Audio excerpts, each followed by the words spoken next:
Assalamualaikum warahmatullahi wabarakatuh. Perkenalkan, nama saya Ferdian Syarista Anwar dari TRO Angkatan 23 dengan tiga digit NIM terakhir 041. Jadi di sini saya akan menjelaskan explanation motor. Gambaran umum yaitu ada konsep dasar motor listrik, pengendalian arah dan kecepatan motor yang dikendalikan. Lalu ada faktor penyebab kegagalan motor dan cara perawatannya, brushless motor dan komutasi, lalu ada kontrol listrik lanjutan, datasheet, feedback, dan regenerative braking. Ini adalah gambar dari motor yang telah saya sebutkan tadi. Konsep dasar motor. Nah, motor listrik itu adalah alat yang mengubah energi listrik menjadi energi mekanik berupa putaran. Prinsip dasarnya itu menggunakan gaya Lorentz. Jadi, saat arus listrik mengalir dalam kawat yang berada di dalam medan magnet, kawat tersebut akan mengalami gaya. Nah, gaya ini menimbulkan torsi. Torsi itu adalah gaya putar yang membuat kumparan berputar. Jika kawat membawa arus dalam medan magnet, ia mengalami gaya. Pada motor, kawat digulung, sehingga gaya bekerja di sisi kumparan, menimbulkan momen yaitu gaya torsi.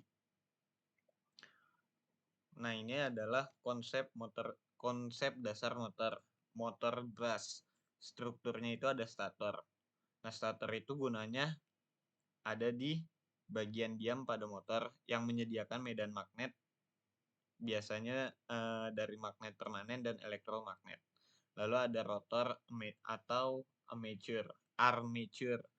Nah, bagian yang berputar terdiri dari kumparan kawat yang dialiri oleh arus listrik.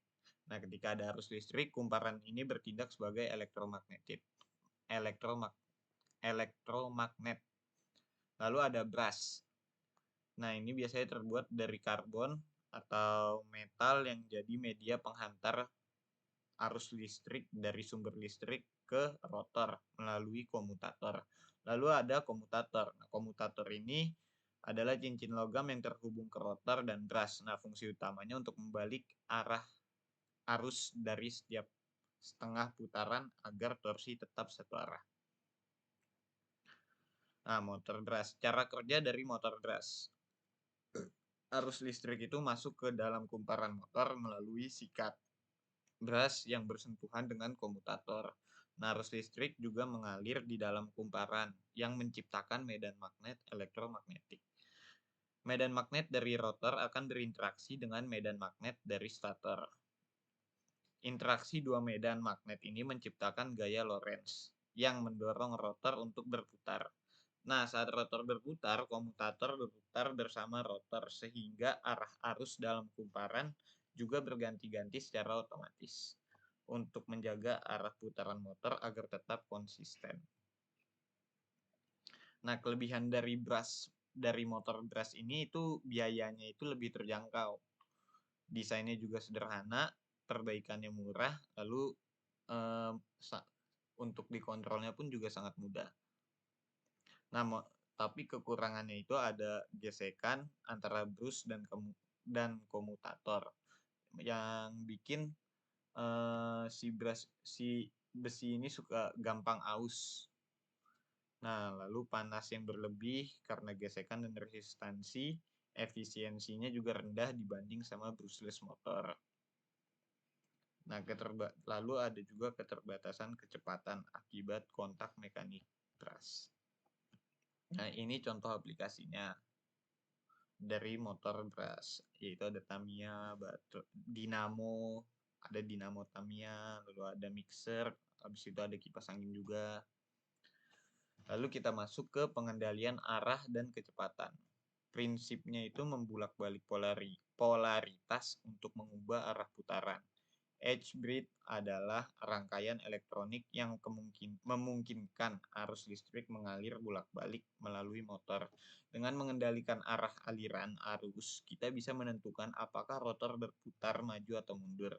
Nah, struktur sederhananya, rangkaian H-bridge ini merupakan huruf H bentuknya itu menyerupai huruf H, makanya dinamakan H-bridge. Dengan motor di bagian tengah dan saklar atau transistor pada keempat sisi untuk mengatur arah arus. Nah, di sini ada kontrol kecepatan menggunakan PWM. PWM itu adalah teknik di mana tegangan disuplai dalam bentuk pulsa on atau off dalam frekuensi tertentu. Nah, meskipun tegangannya maksimum, rata-rata voltase yang masuk ke dalam motor itu bisa diatur dengan mengubah duty cycle-nya. Ada duty cycle tinggi, itu sama dengan motor mendapat lebih banyak energi, lalu putarannya juga lebih cepat. Kemudian ada duty cycle rendah, energi yang diterima berkurang, dan putarannya juga menjadi lebih lambat.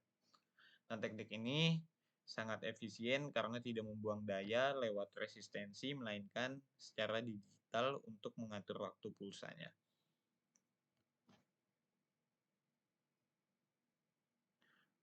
Nah, ini kegagalan dan perawatannya. Di sini ada keausan, karena adanya gesekan yang berulang menimbulkan aus pada permukaan logam maupun karbon. Terus ada overheat. Nah, beban yang berlebihan, pendinginannya juga nggak berfungsi dengan baik, terus bekerja dalam waktu yang sangat lama tanpa istirahat, yang bikin motor ini jadi kehilangan efisiensi, lalu kinerjanya menurun. Lalu ada short circuit. Short circuit ini faktor penyebabnya bisa berasal dari kelembapan yang tinggi, menumpukan debu konduktif, atau getaran yang merusak lapisan isolasi. Kecilin kecilin. Lalu di sini ada pengendalian arah dan kecepatan. Tips pemeliharaan dan proteksi dasar. Nah, perawatannya itu harus perawatan rutin untuk komponen mekaniknya, lalu ada pelumasan yang teratur agar bisa menjaga sistem tetap dingin, kemudian pemasangan proteksi listrik, pengoperasian sesuai beban nominal, kontrol lingkungan kerja, dan monitoring kondisi secara berkala. Nah, brushless motor dan komutasi. Nah, perbedaan brush motor dan brushless motor itu adalah kalau motor brush itu menggunakan sikat dan komutator untuk mengalirkan arus listrik ke kumparan yang berputar. Sedangkan lalu arus yang masuk itu menyebabkan rotor berinteraksi dengan magnet permanen di bagian statis, menciptakan torsi yang menggerakkan motor. Sedangkan brushless, motor brushless itu tidak memiliki sikat kumparan yang berada di bagian statis. Sementara magnet permanennya itu berputar. Jadi pengaturan arus ke kumparan diatur oleh sirkuit elektronik yang secara tepat mengidentifikasi posisi rotor, memastikan torsi yang kontinu. Nah, brushless motor dan komutasi. Cara untuk brushless menghasilkan torsi itu posisi rotor dan sensor posisi rotor dan sensornya itu hal efek. Lalu ada pembentukan torsi, sinkronisasi arus, dan posisi. Nah, ini komutasi elektronik dari brushless motor, yaitu ada sensor. Nah, sensor ini mengirimkan sinyal digital ke pengontrol motor. Setiap kali magnet rotor melewati posisinya, pengontrol kemudian menggunakan sinyal ini untuk menentukan kapan harus mengalihkan ke kumparan. Nah, stator berikutnya itu untuk memastikan motor supaya tetap berputar dengan lancar. Lalu ada sensorless. Saat motor berputar, setiap kumparan yang tidak diberi arus akan menghasilkan tegangan kecil. Nah, tegangan kecil ini biasanya untuk menyimpulkan posisi rotor berdasarkan analisis dari back EMF, yaitu pengontrol untuk menentukan kapan harus mengaktifkan kumparan berikutnya dan kapan untuk mempertahankan rotasi. Lalu ada pengaruh teknik PWM terhadap performa dan efisiensi. Nah, performa ripple arus yang tinggi itu bikin kerugian joule lebih besar akibat peningkatan nilai RMS arus. yang berarti motor dan controller menjadi lebih panas. Lalu ada frekuensi PWM yang sangat rendah, itu bisa menjadi getaran rotor dan noise atau berisik karena motor nggak cukup cepat untuk merespons switching. Nah, skema PWM ini biasanya mempengaruhi efisiensi. Kayak blok commutation-nya itu ada 6 step atau 6 gigi, cenderung memiliki kerugian switching yang lebih rendah. Karena PWM hanya diterapkan pada beberapa MOSFET yang dibutuhkan.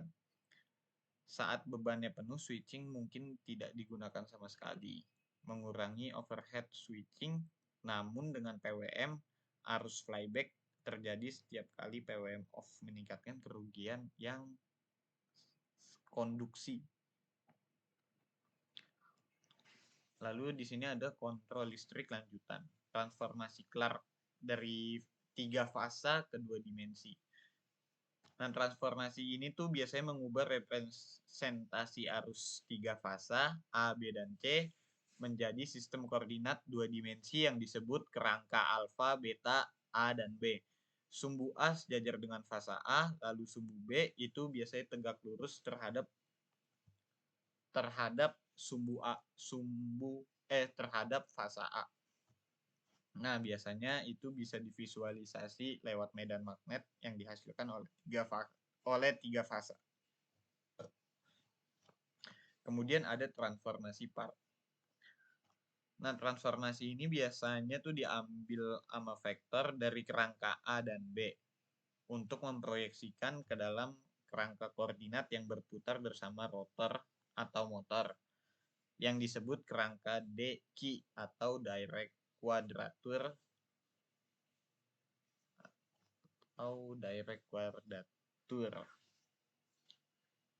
Nah, biasanya nih sumbu Q ini menghasilkan torsi, lalu untuk sumbu D ini menghasilkan medan magnet untuk memperkuat dan melemahkan medan magnet yang ada di rotor.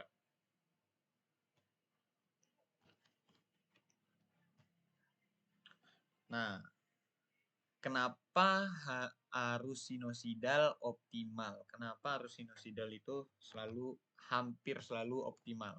Karena torsinya itu halus. Jadi jika motor diberi arus berbentuk gelombang sinus, maka ketika dianalisis dengan transformasi part arus sumbu Q akan menjadi konstan, lalu arus sumbu D-nya itu bisa menjadi 0. Nah, itu untuk torsi halusnya. Jadi hasil dari teori yang tadi itu akan memiliki arus yang konstan pada sumbu Q yang membuat torsi yang dihasilkan oleh motor itu juga konstan dan halus.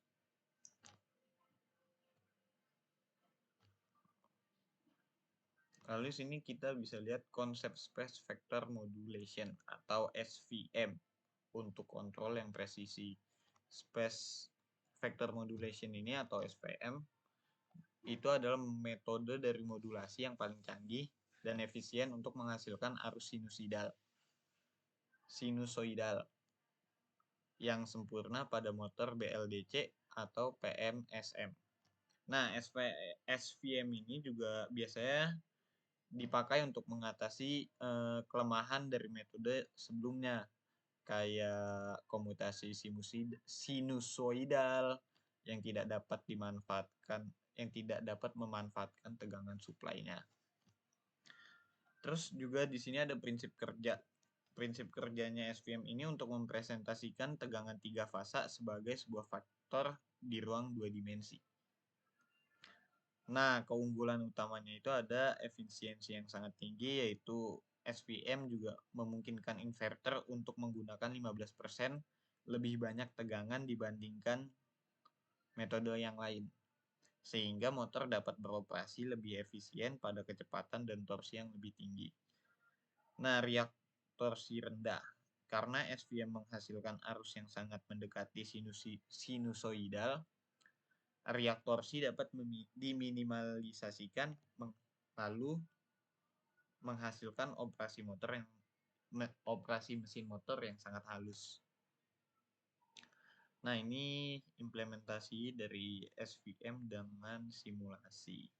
Implementasi SVM biasanya dilakukan dengan mengontrol durasi waktu, yaitu duty cycle dari saklar inverternya. Secara praktis dilakukan dengan mengubah sinyal tegangan sinusoidal menjadi sinyal yang dapat mengontrol pensaklaran inverter secara efisien.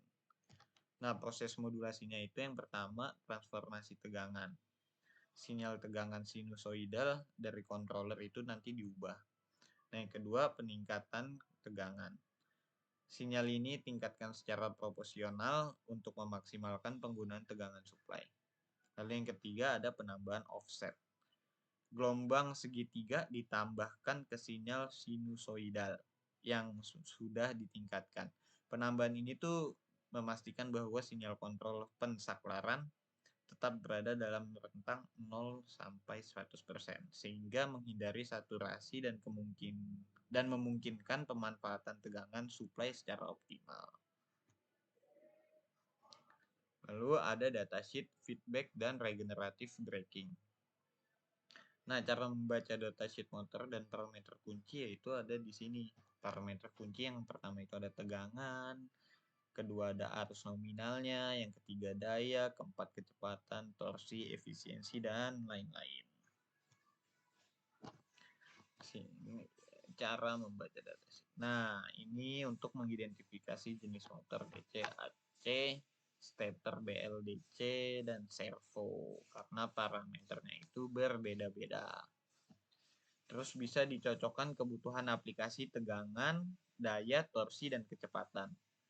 Lalu bisa melihat grafik performa dari speed, torque, dan efisiensi mapnya. Lalu kita juga bisa mengecek dari kondisi operasinya kayak duty cycle, suhu, proteksi, dan IP rating. Lalu kita juga harus memastikan kesesuaian gearbox kayak tegangan, arus, sama kontrolnya. Dan ada cek ukuran fisik dan mounting. Jadi konsep feedback control ini adalah metode untuk pengendalian di mana output sistem diukur lalu dibandingkan dengan set point. Hasil perbandingan errornya itu digunakan untuk mengatur input agar outputnya mendekati target yang kita inginkan. Contohnya kayak AC yang ada di ruangan yang ada di dalam kamar kos atau ada di kelas itu biasanya ada termostat yaitu suhu aktual dalam atau suhu feedback yang dibandingkan dengan suhu target. Jika lebih panas maka kompresor akan bekerja lebih keras. Jika sudah sesuai maka kompresor akan berhenti bekerja. Jadi kayak misalnya suhu set point-nya di remote, misalnya kayak contoh remote AC set point-nya itu udah 16 derajat. Berarti suhu yang kita inginkan itu di dalam ruangan adalah 16 derajat. Lalu kompresor ini akan bekerja sampai suhu yang ada di ruangan ini menjadi 16 derajat menggunakan termostat yang mengukur suhu yang ada di dalam ruangan Nah, termostat ini biasanya adanya di dalam AC. Jadi gunanya itu untuk menjadi set point dari suhu yang kita inginkan. Nah, kompresor akan berhenti bekerja kalau si termostat ini telah mendeteksi suhu yang ada di dalam ruangan ini sudah 16 derajat. Lalu kompresornya itu nanti bakalan berhenti. Kurang lebih kayak gitu. Lalu ada PID control. Nah, di sini PID itu salah satu algoritma kontrol paling umum dalam feedback control. Dan ini adalah rumusnya. Dalam kurung ini segala macam, ya bla bla bla bla, banyak dah pokoknya. Nah, prinsip regenerative braking. Jadi pada motor listrik, energi listrik ini nanti diubah menjadi energi mekanik agar menghasilkan gerakan. Nah, motor bisa berfungsi saat kebalikan. Jadi saat mengubah energi mekanik atau kinetik kendaraan menjadi energi listrik, yaitu generate mode. Nah, hasil dari energi listrik ini yang pertama nanti akan disimpan ke dalam baterai. Yang kedua, nanti bisa dialirkan ke grid atau sistem penyimpanan energi. Yang ketiga, dibuang ke resistor beban bila tidak ada tempat penyimpanan. Jadi kalau penyimpanan atau si baterai ini udah penuh, nanti listrik yang berlebihan itu akan dibuang ke resistor. Nah, manfaat di bidang otomasi industri. Nah, manfaat dari konsep feedback dan PID ini di bidang otomasi itu, yang pertama itu untuk mengefisiensikan energi tinggi. Nah, yang kedua itu untuk mengurangi efisiensi aus rem. Jadi kayak rem yang gampang blong atau gampang blong lah intinya, atau gampang habis si karet remnya ini. Nah, itu sangat berguna kalau kita pakai kontrol PID. Lalu ada peningkatan dan keselamatan dari kontrol. Nah, sedangkan manfaatnya kalau di bidang kendaraan listrik itu energi savingnya, lalu efisiensi sistem dan inverter drive modernnya, lalu ada kontrol dinamisnya akan menjadi lebih baik. Mungkin sekian dari aku. Wassalamualaikum warahmatullahi wabarakatuh.